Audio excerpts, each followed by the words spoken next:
SM Store, amanah dalam muamalah. Ma'asyiral muslimin rahimani wa rahimakumullah. Sudah paham ya bagaimana kerancuan mereka dalam menetapkan konsep ketuhanan. Kita full menggunakan Al-Quran.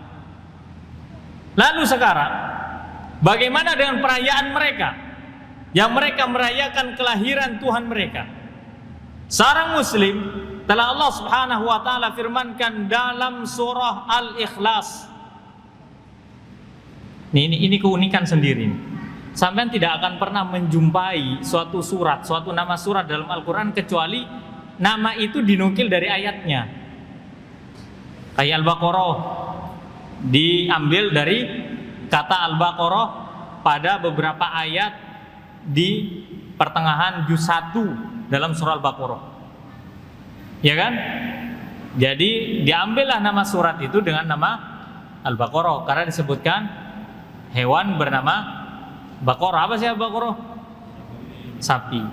Jadi hewan yang pertama kali disebutkan dalam Al-Quran apa? Apa? Loh, kan sudah dikasih clue tadi. Hewan yang disebutkan pertama kali dalam Al-Quran apa? Nyamuk. Nyamuk, Pak, bukan sapi. Sebelum penyebutan kata Al-Baqarah di Al-Quran itu disebut innallaha la yastahi ayyadriba masalam ma ba'udah. Sungguhnya Allah tidak malu untuk membuat permisalan seekor nyamuk. Jadi kalau ditebain, ya apa hewan pertama kali disebutkan dalam Al-Quran? Nyamuk, bukan sapi. Nyamuk. Nyamuk dulu baru sapi. Nah, baik. Kemudian surah Al-Imran karena disebutkan keluarga Imran. Surah An-Nisa karena berkaitan dan hukum-hukum wanita ada. Ya Al-Maidah karena Allah sebutkan di situ Al-Maidah masalah hidangan. Tapi ada satu surah yang unik, yaitu surah Al-Ikhlas. Nggak disebut surah Kulhu,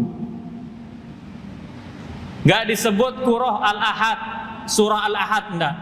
Tapi disebut dengan surah Al-Ikhlas. Kenapa? Ketika seorang muslim itu berusaha sama seperti makna dari surah Al-Ikhlas, maka itulah inti dari ikhlas. Ini konsep ketuhanan kita itu ada dalam surah Al-Ikhlas. Makanya kita katakan, sudahlah, terserah sampean mau setuju dengan opini ana atau tidak, terserah. Ana nggak maksa. Ana membuat opini. Sebuah statement mengatakan, sesungguhnya orang yang mengatakan bolehnya mengucapkan selamat kepada perayaan-perayaan orang-orang kafir tentang kelahiran Tuhan mereka, sesungguhnya ia adalah orang yang tidak paham dengan konsep Qul huwallahu ahad. Padahal itu surah yang paling ahabbus surati alaina. Surah yang paling kita cintai adalah surah Al-Ikhlas. Betul nggak Pak? Loh, Anda berbicara fakta loh.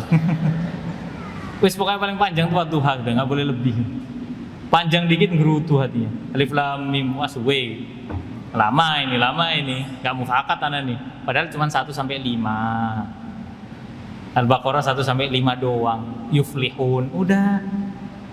Muflihun, udah. Sujud, ruku, udah suudon duluan. Karena apa? Karena awalannya bukan Qul huwallahu ahad, udah. Ya. Tapi banyak orang yang suka surat itu tapi nggak paham sama konsepnya. Katakanlah wahai Muhammad, dialah Allah yang Maha Esa. Ya Allah Esa. Kalau Esa ya satu. Masa ada Esa 2? Nggak ada. Allahus Samad. Allah itu satu-satunya tempat bergantung. Semua makhluk itu tempat bergantungnya ke Allah. Makanya dalam ayat yang lain, ketika Allah membantah orang-orang Nasrani yang mengatakan bahwa Nabi Isa itu adalah Tuhan, apa kata Allah? Siapa yang mampu menghancurkan alam semesta beserta Isa dan ibunya itu kalau bukan Allah? Kalau Allah berkehendak, Allah hancurkan alam semesta beserta Isa dan ibunya itu. Artinya apa? Isa dan ibunya bukan termasuk Tuhan. Allahus Samad, Allah yang menjadi tempat bergantung kepada kita. Baru yang ketiga, lam yalid wala yulad. Allah tidak beranak dan tidak boleh dijadikan anak untuk Allah. Maka ini ibrah ya, artinya apa? Tidak semua sifat kebaikan untuk makhluk itu menjadi baik untuk Allah. Makhluk tidak beranak itu baik atau kurang baik? Ada orang lama nikah, kemudian belum dikaruniai anak. Itu pasti ada kekurangan. Itu merupakan kekurangan bagi makhluk, betul kan? Ya semoga Allah mengkaruniakan anak kepada pasangan-pasangan yang belum memiliki keturunan. Amin ya rabbal alamin. Tapi itu kurang buat makhluk, betul kan? Tapi justru kalau disandarkan kepada Allah, itu merupakan kesempurnaan untuk Allah.